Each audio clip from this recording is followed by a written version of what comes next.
So magandang araw guys. So ngayon ay September 17, 2024. So ngayon guys, ito na yung ating part 2 ng ating Blowbell. At kung matatandaan nyo yung ating part 1, naganap siya noong January 23, 2024. Kaya ngayon, pagkalipas nga ng 8 months, ayan, ngayon na po yung ating part 2. Makikita na natin na pwede na siyang i-workshop sa kanyang kauna-unahang wiring. Ayan, so papakita ko sa inyo kung ano na yung kanyang itsura. At dadalhin natin siya dito sa ating workshop area para dito natin siya i-workshop. Yan, so papakita ko sa inyo. Let's go. Ayan, at puntahan na natin yung kanyang pwesto.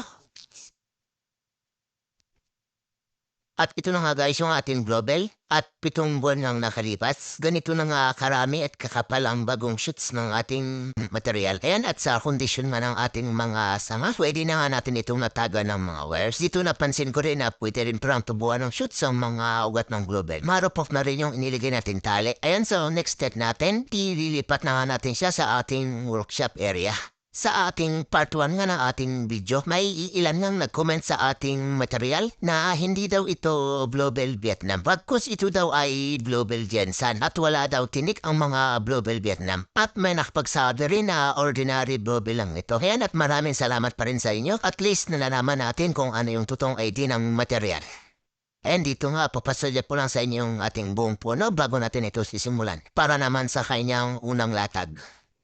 Ito siguro ang unang hakbang natin bago tayo magbabrand selection ay magtatanggal muna tayo ng mga tinik nito. Siyempre para iwas sugat na rin sa ating mga kamay.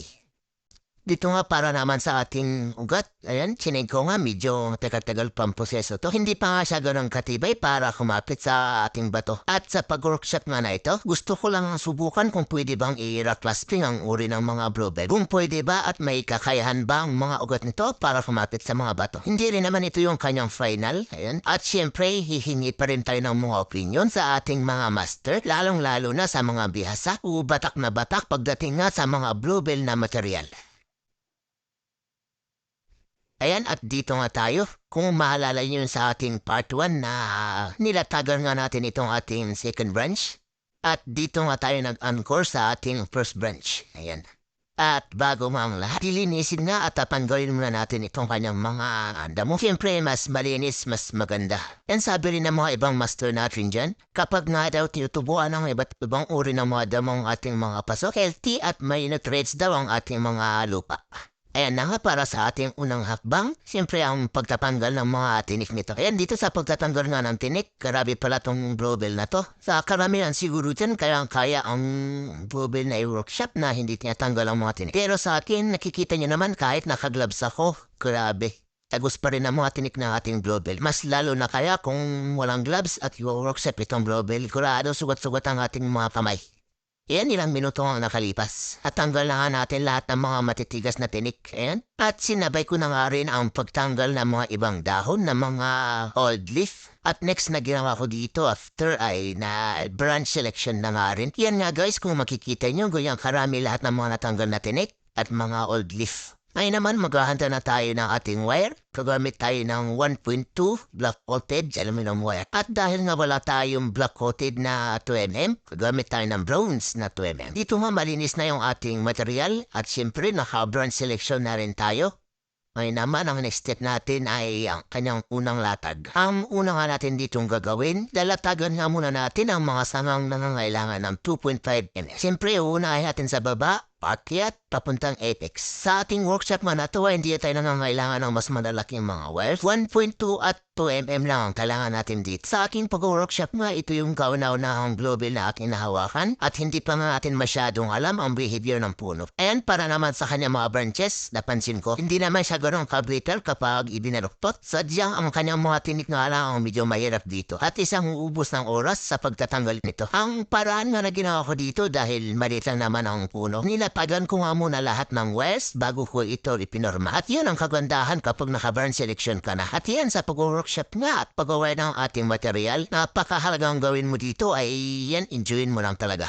Hindi man natin ito na perfect o napalabas ang gustong estilo nito. Ang mahalaga na ipakita mo ang iyong kakayahan sa paggawa ng simpleng obra. Hindi man ito kaya-aya sa kanilang panimin, importante ginawa mo ang lahat.